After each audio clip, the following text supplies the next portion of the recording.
میرے پیارے آقا صلی اللہ تعالی علیہ وسلم کے پیارے دیوانوں،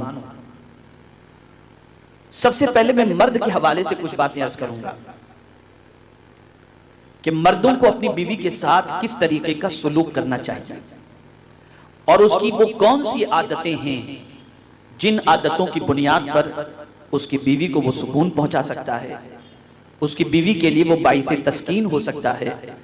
اس کی بیوی کے دل سے اس کے لیے دعا نکل سکتی ہے، اس کی بیوی کے دل کے اندر اس کا احترام بڑھ سکتا ہے، اس کی بیوی اسے دیکھنے کے لیے بے چین ہو جائے، اس سے بات کرنے کے لیے بے چین ہو جائے۔ وہ کون سی خوبیاں ہیں جو ایک مرد کے اندر ہونی چاہیے جس کی وجہ سے فیملی ڈسپیوٹ نہ ہو اور بیوی اپنے شوہر پر ناز بھی کرے اور اپنے شوہر پر فخر کرنے کی کوشش بھی کرے۔ آج سچویشن جدا ہے،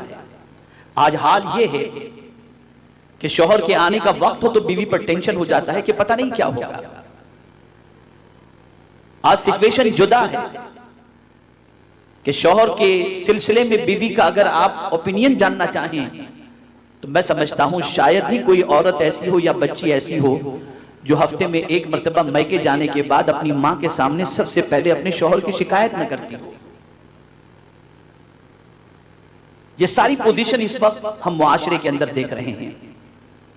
لیکن آقا کریم صلی اللہ علیہ وسلم کی حیات طیبہ کا مطالعہ کریں تو یہ بات ہمیں واضح طور پر ملتی ہے کہ رسول گرامی وقار صلی اللہ تعالی علیہ وسلم بحیثیت شوہر اپنی بیویوں کے ساتھ جو حضور صلی اللہ علیہ وسلم کا سلوک تھا وہ اتنا والہانہ سلوک تھا کہ رسول گرامی وقار صلی اللہ تعالی علیہ وسلم پر ہر بیوی اپنی جان نچھاور کرنے کے لیے تیار تھی۔ وجہ کیا تھی؟ سبب کیا تھا؟ آئیے میں پہلے ابتدا کرتا ہوں حضور صلی اللہ تعالی علیہ وسلم کی حیات طیبہ کے چند گوشوں سے۔ سب سے پہلی چیز کہ میرے آقا صلی اللہ تعالی علیہ وسلم اپنے گھر تشریف لے جاتے تھے تو سرکار صلی اللہ علیہ وسلم کی عادت کریمہ کیا تھی؟ حضور صلی اللہ تعالی علیہ وسلم جب اپنے گھر تشریف لے جاتے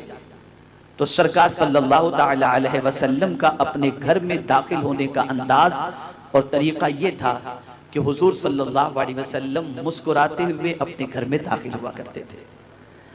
اور داخل ہوتے ہی گھر والوں کو میرے آقا صلی اللہ علیہ وسلم پہلے سلام کیا کرتے تھے۔ یہ آقا کریم صلی اللہ علیہ وسلم کی عادت کریمہ تھی۔ کبھی بھی سرکار صلی اللہ تعالی علیہ وسلم اپنے گھر جب تشریف لے گئے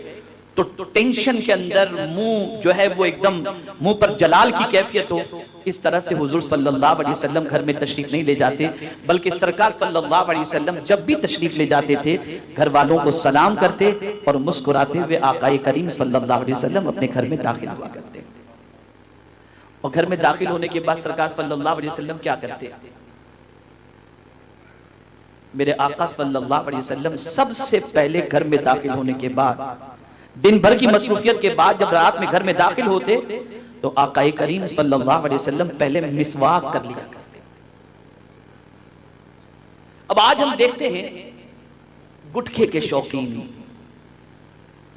نہ جانے کیسی کیسی سگریٹ اور نہ جانے کیا کیا چیزوں کے شوقین گھر میں جب داخل ہوتے ہیں تو منہ سے بدبو آتی ہوتی ہے، اور پھر اسی حال میں بیٹھ جاتے ہیں، سامان رکھے اور جو بیگ ہے اس کو رکھا اور بیٹھ گئے صوفے کے اوپر اور ٹی وی واچ کرنا انہوں نے شروع کر دیا اور منہ سے بدبو آ رہی ہے، یہ ساری چیزیں ہو رہی ہیں۔ اور اسی طریقے سے ایک مرد یہ امید رکھتا ہے کہ میں گھر میں جیسے ہی داخل ہوں تو بیوی میرا بیگ میرے ہاتھوں سے لے لے،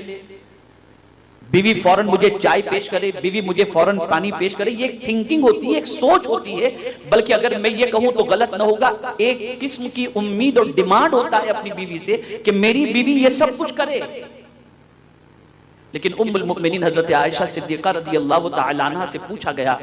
کہ آقا کریم صلی اللہ تعالی علیہ وسلم جب گھر میں داخل ہوتے تو سرکار صلی اللہ علیہ وسلم کی عادت کریمہ کیا تھی؟ تو فرماتی ہیں کہ حضور صلی اللہ علیہ وسلم گھر میں جب انٹر ہوتے تو حاکمانہ انداز سے گفتگو نہیں فرماتے تھے، آرڈر نہیں کرتے تھے، بلکہ سرکار اپنا کام خود اپنے ہاتھوں سے انجام دے دیا کرتے تھے۔ اب آپ مجھے بتائیں کہ بیوی کسی کام میں مصروف ہے، آپ انٹر ہوئے، اس کے ہاتھ کسی کام کی وجہ سے گندے ہیں، وہ آپ کو پانی پیش نہ کر سکی، آپ کو چائے کا نہ پوچھ سکی بالفرض،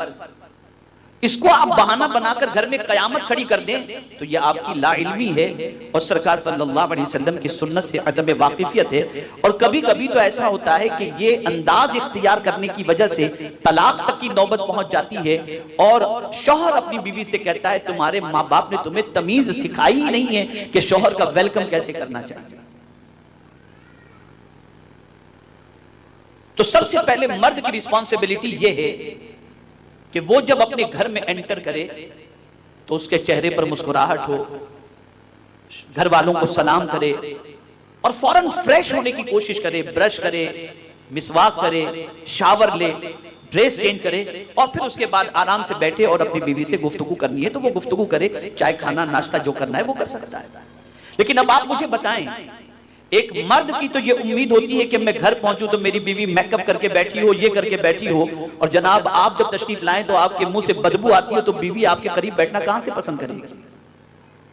آپ یہ کیوں بھول جاتے ہیں کہ جس طرح سے آپ کے سینے میں دل ہے اس کے بھی سینے میں دل ہے، جس طرح سے آپ بھی اس سے کچھ امید رکھتے ہیں وہ بھی آپ سے کچھ امید رکھتی ہے.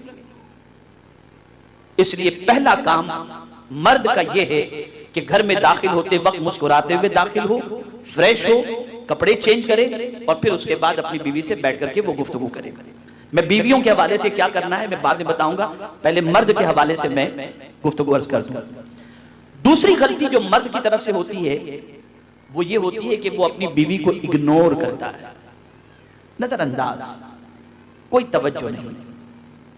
آیا سامان رکھا اور سامان رکھنے کے بعد بیگ رکھنے کے بعد لگ گیا موبائل پر واٹس ایپ کرنے اور بات چیت کرنے اور فون پہ لگا ہوا، یہ سارے کام میں لگ گیا ہے. اب بیوی بیچاری انتظار کر رہی ہے کہ میاں کب فری ہو اور ان سے میں کچھ بچوں کے دکھ سکھ کی باتیں کروں یا اپنی باتیں کروں، لیکن میاں کو تو فرصت ہی نہیں ہے دوسری چیزوں سے. اور نتیجہ یہ ہوتا ہے کہ بیوی کو جو پیار شوہر کی طرف سے ملنا چاہیے وہ پیار شوہر کی طرف سے نہیں ملتا. اور بیوی کو اگنور کرنے کا نقصان یہ ہوتا ہے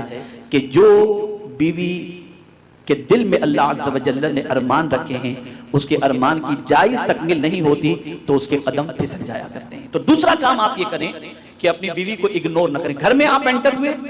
آپ اس وقت سارے کام کو چھوڑ کر بیوی کی خیریت پوچھیں، کیسا دن گزرا یہ پوچھیں، طبیعت کیسی ہے یہ پوچھیں، حال احوال پوچھیں. تھوڑا سا وقت آپ اس کے ساتھ اسپینڈ کریں اور ساری چیزوں کو پوچھنے کے بعد اگر کوئی ضروری آپ کا کام ہے اور کوئی ضروری بات کچھ کرنی ہے تو کسی سے آپ اپنی بیوی سے کہیں اگر تم کہو تو میں تھوڑی دیر خاص کام ہے میں کچھ فون کر لوں، اور ادروائز آپ کہیں گے تو وہ انکار نہیں کرے گی لیکن اس کا دل رہ جائے گا کہ میرے شوہر نے مجھے اگنور نہیں کیا. یہ بظاہر چھوٹی چیز ہے لیکن حقیقت میں یہ ہے کہ ایک فیملی لائف کو اسٹرانگ کرنے کے لیے، شادی شدہ زندگی کو مضبوط کرنے کے لیے یہ بہت ہی اہم چیز ہے. اس کے بغیر ایک شادی شدہ زندگی سکون والی نہیں ہو سکتی. تو اپنی بیوی کو اگنور نہ کریں، اپنی بیوی کو نظر انداز نہ کریں. اور اگر کبھی یہ بھی دیکھا گیا کہ شوہر گھر میں انٹر ہوا اور بیوی صاحبہ میلی کچیلی نائٹی کے اندر بال بکھرے ہوئے انداز کے اندر موجود ہے یا تھوڑی سی تو میں ہو گئی تو میاں فوراً اسے کہہ دیتا ہے اب تو تم سے میرا دل بھر گیا، میں اب دوسری شادی کر لوں گا، یا پھر ڈیورس کی دھمکی دے دیتا ہے. یہ جو طریقہ ہے یہ طریقہ مردوں کا اچھا نہیں ہے کہ آقا کریم صلی اللہ تعالی علیہ وسلم نے زندگی میں بھی اور وصال کے وقت بھی سرکار صلی اللہ علیہ وسلم نے صحابہ کرام علیہم الرضوان کو تاکید فرمائی کہ اپنے اہل و عیال کے ساتھ اچھا سلوک کرو اور خاص طور پر اپنی بیوی کے ساتھ اچھا سلوک کرو. یہ حضور صلی اللہ علیہ وسلم کا ارشاد گرامی ہے. آج بہت سارے مرد ایسے ملیں گے جو شادی ہی اس لیے کرتے ہیں کہ وہ آرام سے پڑے رہیں، بیوی کما کر کے کھلائے، یا اس لیے شادی کرتے ہیں بڑے گھرانوں کے اندر کہ وہاں سے بیوی جہیز لے کر کے آئے اور جب ضرورت پڑے تو میری ساس اور میرے سسر میرا پورا کریں. یہ ساری چیزیں ہوتی ہیں، یہ اچھے مردوں کی علامت نہیں ہے. مرد وہ جو اپنے بیوی بچوں کی کفالت کا ذمہ لے اور اپنے بیوی بچوں کی جائز ضروریات کی تکمیل کے لیے وہ محنت و مشقت کرے اور اپنے بیوی کے گھر والوں سے کسی چیز کی کسی قسم کی کوئی امید نہ رکھے بلکہ خود اپنے پیروں پر کھڑے ہو کر محنت و مشقت کر کے اپنے بیوی بچوں کی کفالت کی